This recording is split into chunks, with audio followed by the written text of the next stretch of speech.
Hi kids! Today we will learn about verbs and their types. We know that verbs are also known as action words, and we also learned about helping verbs, which do not show any action, but they are very important in a sentence. Now we will learn about various types of verbs according to the functions they perform in a sentence. There are three types of verbs.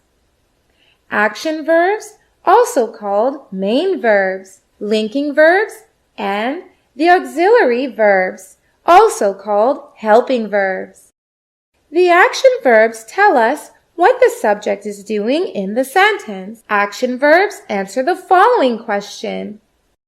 What is the subject doing? For example, Michael is playing football. So, what is Michael doing? Michael is playing. So, the action verb is playing. Andy is climbing the stairs. What is Andy doing? Andy is climbing. So, the action verb is climbing. Action verbs can be further classified into transitive verbs, intransitive verbs, dynamic verbs, and stative verbs. Transitive verbs are those verbs in which the action is being done upon an object. An object is always there, along with the transitive verb. She is writing a book.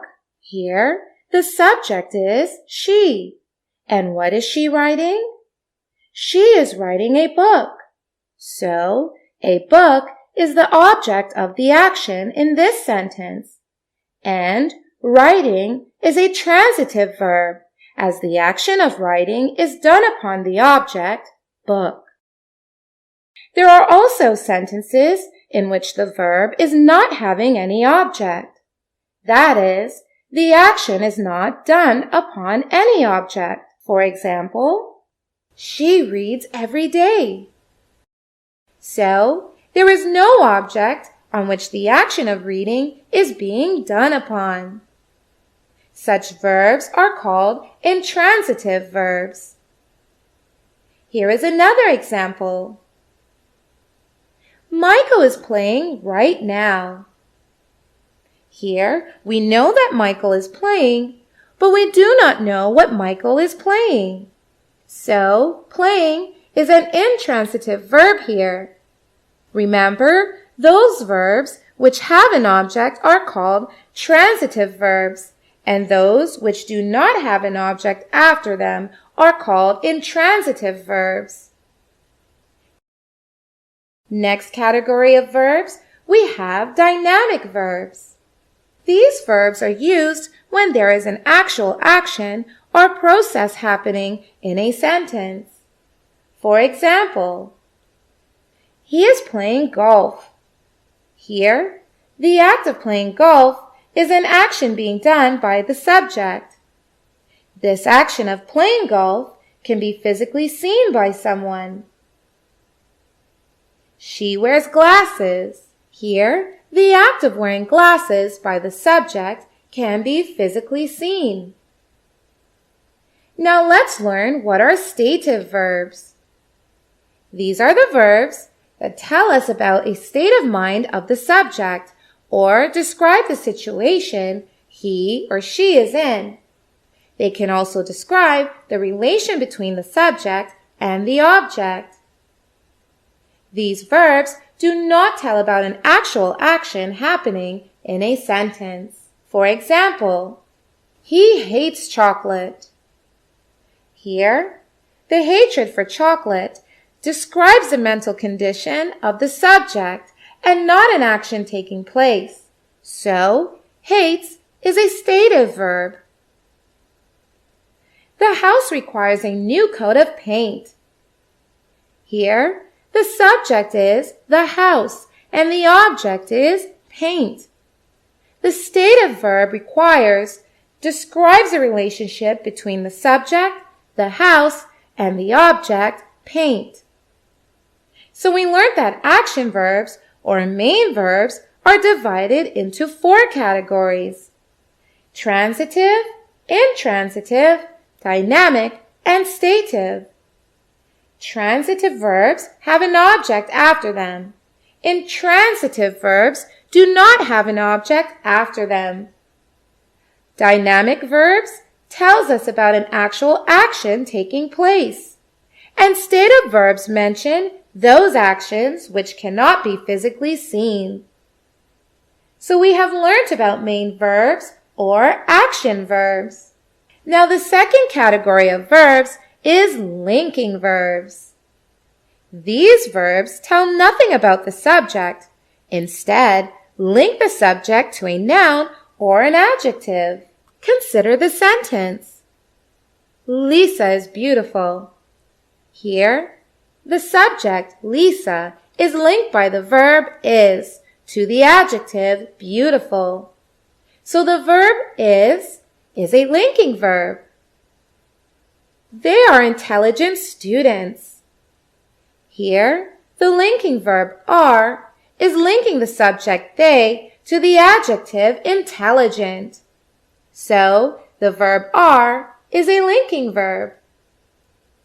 The most common linking verbs are all the forms of the verb be. It has 7 other forms: is, am, are, was, were, been, being. Verbs like appear, seem, taste, turn, sound, smell are also used as linking verbs, as they sometimes link a subject to its complement.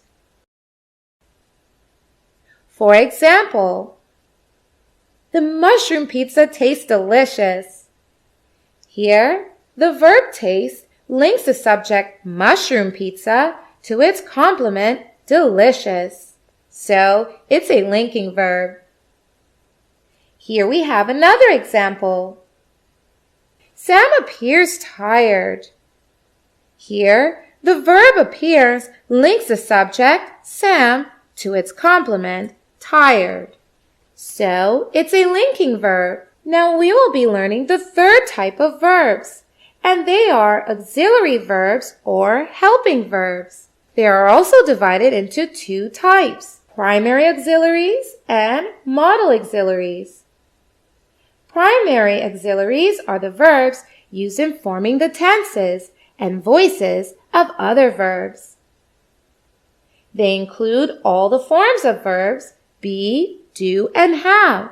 We already know that the verb be has 7 other forms: is, am, are, was, were, been, and being.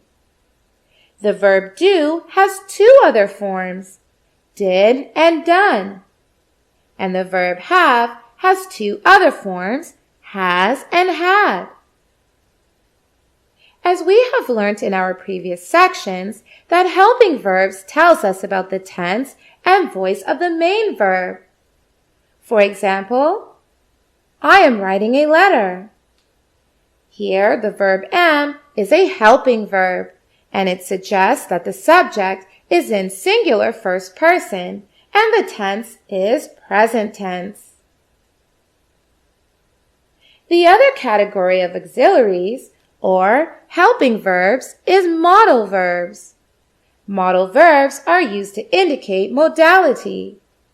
Modality allows the speakers to express certainty, possibility, willingness, obligation, necessity, or ability. The following modal verbs are there in the English language: can, could, may, might, shall, should, will, would, must, had to, ought to, used to, need, dare. We will learn more about modal verbs and their uses in the following sections. So far now, we have learned category of verbs, action verbs, linking verbs, and helping verbs. Now you may go ahead and take a quiz to learn more. Bye-bye! Thank you so much for watching. Don't forget to like, comment, and share this video. And if you want to see more fun videos, you can hit that subscribe button. You can also follow us on Facebook and Instagram for more content. Bye-bye!